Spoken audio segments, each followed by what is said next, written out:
সত্যি করে বল সাধনা, তোর মাথায় কে সিঁদুর তুলেছে? এ তুলেছে বাবা। সম্রাট! বাবা ও তো আমার বোন হয়। এই সাধনা, সিঁদুর মোছ। বাবা এইভাবে সিঁদুর মুছতে হবে না, তুমি ওই ছেলেটাকে ডিলিট করে দাও, তাহলে এই সিঁদুর একা একাই মুছে যাবে। ঠিক বলেছিস সম্রাট। এই ওই ছেলেটার নাম কি বল? জানি না। জানি না? এ আবার কেমন নাম? সম্রাট, তুই একে লক্ষ্য রাখ, আমি ওই ছেলেটাকে ডিলিট করে আসি। ঠিক আছে। তুমি ছাড়া আমার কেউ নেই, তুমি আমাকে কোনোদিন ভুলে যাবে না তো সাগর? কখনো না, কিন্তু আমি যদি মরে যাই? ভালো লাগে না, সবসময় খারাপ খারাপ কথা বলে আমাকে রাগিয়ে দেয়। এই পিঙ্কি, এই মেয়ে দাঁড়াও, ওই ছেলেটার নাম কি রে? জানি না। তাহলে তুই জানি না?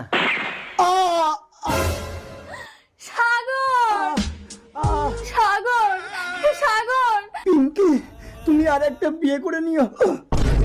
আপনি একটা অনাথ মেয়ের স্বামীকে মেরে ফেললেন। এ তোমার স্বামী?